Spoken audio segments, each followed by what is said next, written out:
Palang araw po sa inyo lahat. Nandito naman po ang Iwagan ng Pangasinan na magbahagi po ng iba't ibang karunungan din po. Ang ibabahagi ko po sa inyo ay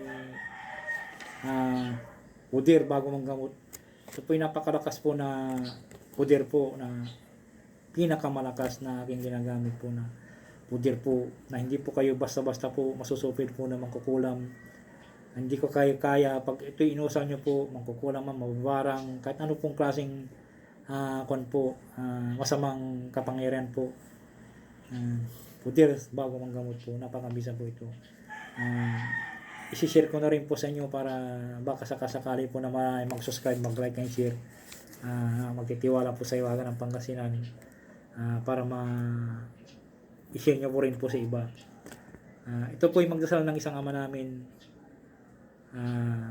Tapos isunod nyo po yung orasyon po. Basta bukal sa puso po nyo at tiwala po kayo sa sarili. At gusto nyo po talaga matutong manggamot po. Isulat nyo na po ito sa inyong libreta po. Ito po yung napakabisa pong pudir na panglaban sa lahat ng mga masamang espiritu man, mangkukulam, mambabarang, palipad hangin. Ito po ay magagamit po sa panggamutan po. Ito po ay napaka-bisa po na pudir po. Nawawasakin po lahat mga kapangyarihan ng mga masamang espiritu mangkukulam po. Ito po ay sa liwanag po ito na pudir po. Liwanag ng Diyos ang makapangyarihan sa lahat. Kaya ibabagi ko po sa inyo para yung mga baguhan po na gustong matutong manggamot po. Kunin nyo po yung bakod balabal pudir pondo na aking in-upload po. Napakabisa rin po yun na gagamitin nyo po. Ito po kahit hindi nyo na po ito i-devotion po yung pudir na po ito. Kung kinakailangan nyo po kalimbawa po manggagamot na po kayo. Basta mga isa puso po nyo lamang po ito at tiwala sa sarili. Kakasi po sa inyo yung Diyos ang makapangyarihan sa lahat na yung bago po kayo manggamot at tiyak na kayo po ay hindi po masusupil ng mga kalaban nyo po mga masamang espiritu. Sa pakatandaan po, gamitin lamang po sa kabutihan. Huwag nyo gamitin sa kasamaan po. Kahit hindi nyo po ito konsagrahan, kahit hindi nyo na po konsagrahan po ito, kahit hindi nyo na po sisiyan po ito, kasi napakabisa po itong orasyon na galing sa amang makapangyarihan sa lahat. Puder bago manggamot. Ito ay napakabisang puder po sa pangkalatan po. Yung iba po manggagamot, wala po sila nito, hindi po nila alam to.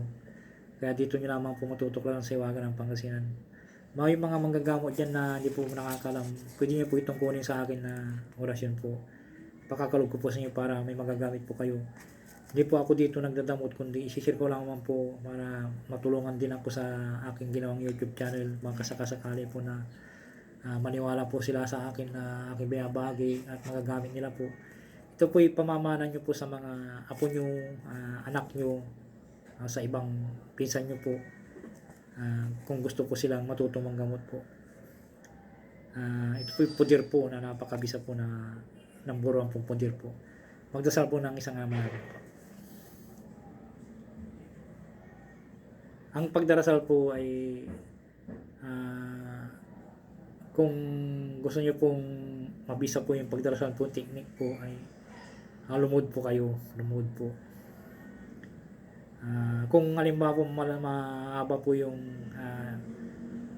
dinidibusyon nyo po ay kahit umupo kayo na nakaganon po yung kamay, nakaganon po yung kamay po, nakaganon po, nakaangat po para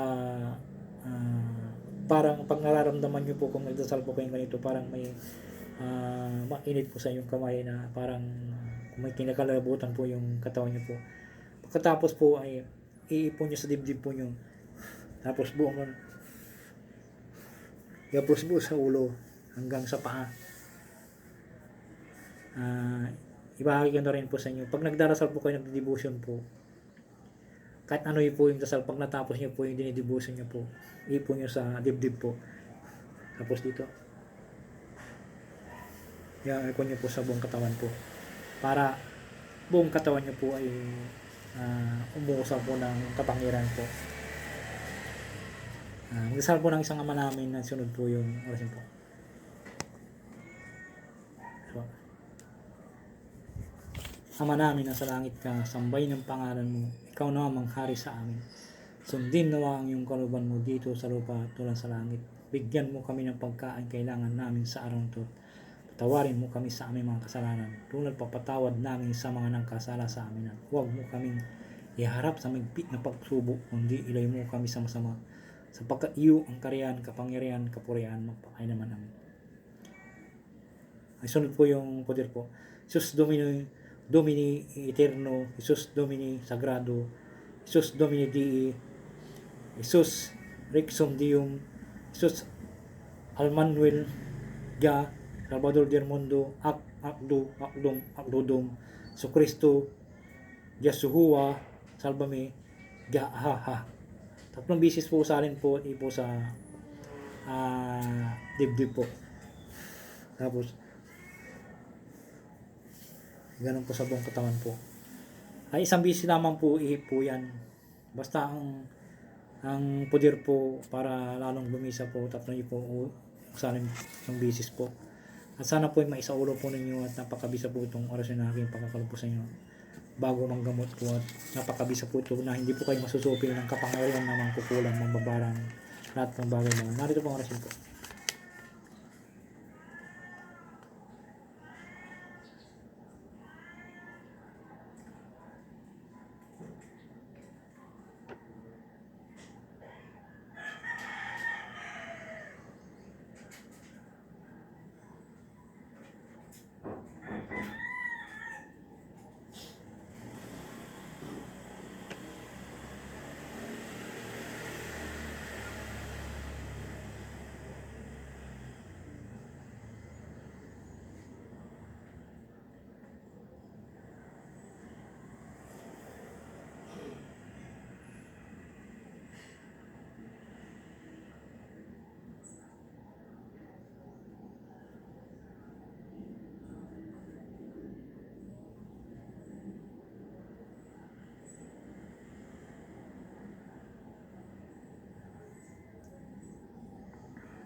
Maraming salamat po sa inyo lahat. Sana po mag-subscribe kayo, mag-like and share. Maraming salamat po.